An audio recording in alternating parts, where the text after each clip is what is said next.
This is Rebels Recon.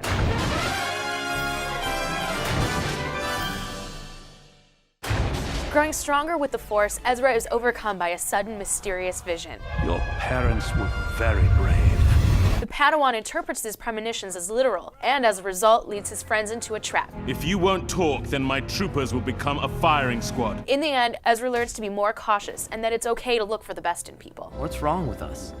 We have hope. Hope that things can get better. And they will. Chris Foy and Joel Aron's lighting design work can be seen in every second of Star Wars Rebels. In another 2-part series, we're going to show you their process. Lighting is something that needs to be thought of in anything, from the very beginning of a project to the very end of it, no matter how visual or non-visual it is, because we as humans react to shapes. If there's too many shapes, it becomes a little too confusing on what it is we should see. One of the things that a lighting concept artist does is take a look at all the storyboards and try and find moments that we can represent in color and see if there are ways that we can play up the emotional content in the story.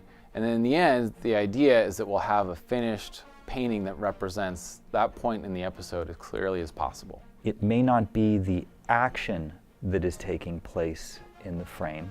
It may not be the words spoken or the expression on a character's face, but it can be the lighting that gives you this mood. We try and do that with lighting by showing color that will make you feel what the characters are feeling at that moment. There's no accidental lighting. We don't just turn lights on and put our characters in place. There's a lot of thought that goes into that, as does with major motion pictures. Working outside the law tends to come with the added threat of betrayal. We're talking about trust, lies, and secrets with cast and crew in this week's Deep Dive. In the first half of the season, Gall Trayvis seems like he's going to be a really powerful ally for the crew, but that turns out to be a charade. Was it always the intention that he was an Imperial plant, or was that an aspect of his character that developed later on?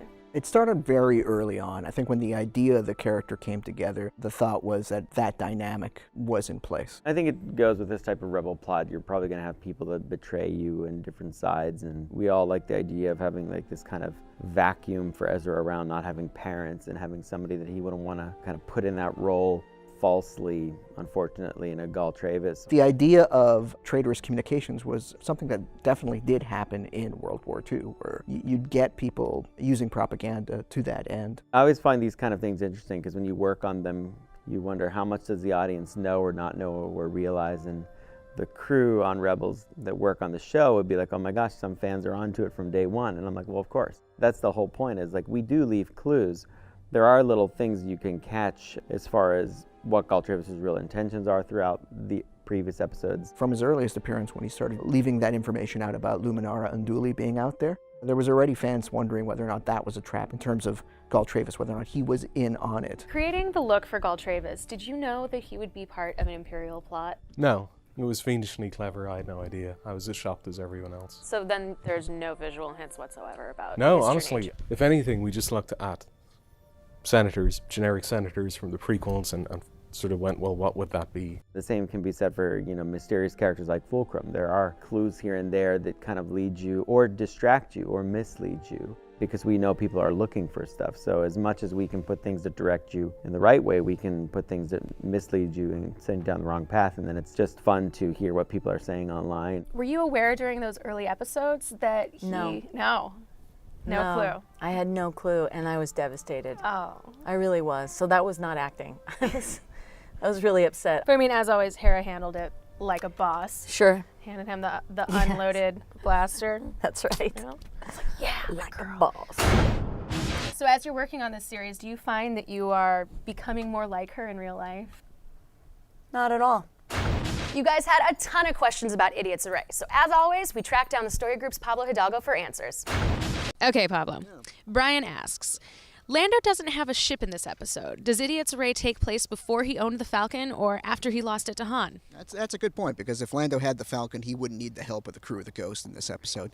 So given how close we are to the events of Episode 4, if I were a gambling man like Lando, I'd put my money on this story taking place after he's already said goodbye to the Falcon at least once.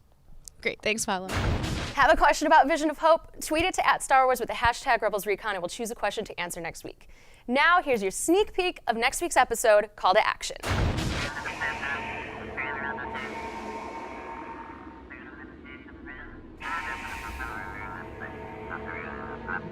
We need to move.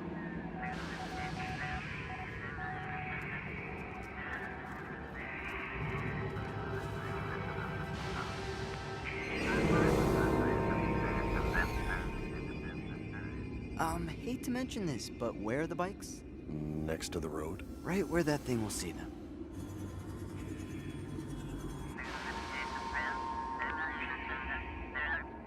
Hope somebody's got an idea or this whole plan is shot.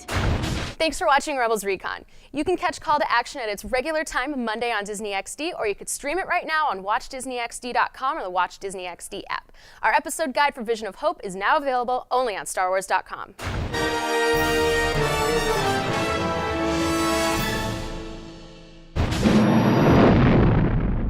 Hey guys, this is